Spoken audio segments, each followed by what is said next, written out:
Хамаг амьдралаа 23 кг жиндомд багтаагаал явна да.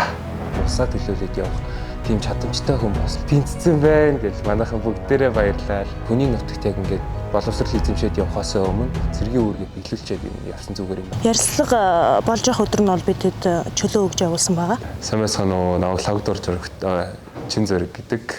Би 2025 оны оюутан зэрэг хөтөлбөрийн хүрээнд тэг 14 дугаар анги буюу инженер саперийн тусгай хороонд оюутан зэргийн албаа хааж байгаа. Санхүү эдийн засгийн сургуульд эрх зүй болон нэгтлэн бодолтын үндэс гэсэн мэргэжил хоссон мэргэжлийн хөтөлбөрөөр суралцж байсан. Миний одоо суралцах гэж байгаа сургууль маань болохоор Drexel University гэдэг Пенсильвани мужийн Филадельфи хотод байрладаг. Тэгээд тухайн сургуультай болохоор би эдийн засгийн мэргэжлэр суралцах төлөвлөгөөтэй байгаа. Сургуультай болохоор одоо нэг RD гэдэг нэг regular decision гэдэг тийм хугацаа байдаг. Тэр нь болохоор 1 сар гэдэг ерөнхийдөө бол дуустдаг. Тухайн үедээ сургуультай яг явуулаад хүсэлтээ явуул эсэлтэндээ бүртгүүлээд тэгээ хариугаа болохоор 4 сар хавцаа авсан байгаа. Яг нэг оюутан зэрэгт хөтөлбөртөө хамрагдаж явах үедээ. Тэгээд яг сургуулаасаа одоо юу гэмээр визэндээ орох хүсэлт гэж явуулдаг. 2-7 хоногийн өмнө ярилцлагандаа орсон байгаа. Тэгээ ярилцлагандаа орчоод 7 хоногийн дараа өмнөх 7 хоног хариу маань тэнцсэн гэсэн хариу ирсэн. Тэнцсэн гэдгийг сонсчоод яг хамгийн түрүүнд яг энд байгаа найзуудтай л яг хэлмээр санагдсан. Яг бүгдээрээ яг ингээд айгүй их урам зориг өгч яг ярилцлаганд орохоос өмнө яг айгүй маш их урам зориг өгч яг дэмжлэг үзүүлжсэн. Тэгээд яг тэнцсэн гэдгийг хариугаа авчаа шууд найзууд руу гүйжчаал тэнцсэн байна гэж манайхан бүгдээрээ баярлалаа. Баяр хүргээл айгүй гоё байсан. Яг ерөнхийдөө бол яг энэхүү оюутан цэргийн хөтөлбөрт яагаад хамрагдах болсон бэ гэдэг нь маань болохоор яг сургуультай маань их холбогдлоо гэх юм уу. Би яг гадаадын их сургуульд яг суралцсан гэсэн төлөвлөгөөтэй байсан. Тэгээ яг тэр төлөвлөгөөний дагуу явж байгаа.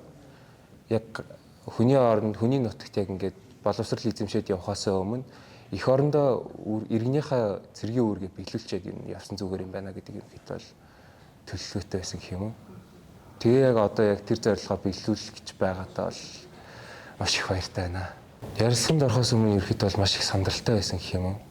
Яг юу гэж хэлэх ёстой бол яг яах ёстой бол гэд тэр ерөнхийдөө бол маш тийм өөртөө итгэл маань ерөнхийдөө бол алдагдсан байсан гэж юу нь бол бодож байгаа. Зааж сургаж байгаа одоо салаан захирагч нар маань байна. Дарга нартаа ингээд ерөнхийдөө бол зөвлөгөө тусламж аваад яг яаж ярилцвал зүгээр бол гэд. Тэр ерөнхийдөө бол яг тэр ярилцлаганд яг хамгийн яг өөртөө итгэлтэй байхад яг тусламж яг юу гэж ярихтыг зөвлөгөө өгсөн хүмүүс маань яг салаан захирагч маань байсан гэж бодож байгаа. Америкийн нэгдсэн улсын эгчин сайдын яам дээр яг яагаад тэгж их ач холбогдлогод байсан бэ гэхээр яг энэ сургуультай тэнцчээд би тэтгэлэг авчаад сургуультай явъя гэд ингээ хүсэлтөө гарахгүй бол миний энэ одоо их хүч хөдөлмөр яг зүгээр л ингээд хог дээр үсрэх гэдээсэн гэх юм уу. Тэгээ тэрэн дээр айгуу тийм их юмэрийн ач холбогдол өгж маш их санаа зовж исэн гэх юм сандралтай байсан.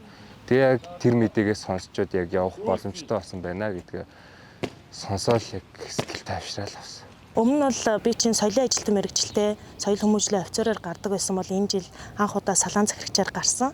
Тэгэхдээ ингээ анхны оюутан цэргийн анхны эмэгтэй салаан захирагчаар гарсан байгаа. Манай байлдагч Чин Зөрөг маань ерөн өдрийн тэмдэглэл хөтэлдэг. Гэхдээ өдрийн тэмдэглэл хөтлөхдөө дандаа англиар бичиж хөтэлдэг байгаа.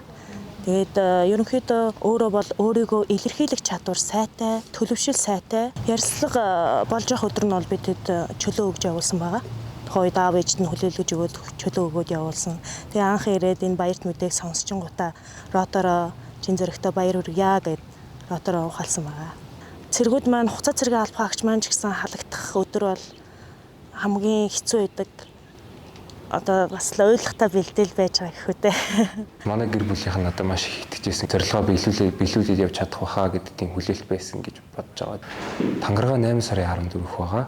Тэгээд 7 хоногийн дараа Америкийн нэгдсэн улсын зүг рүү хамаг амьдралаа 23 кг жиндомд багтаагаал явна да.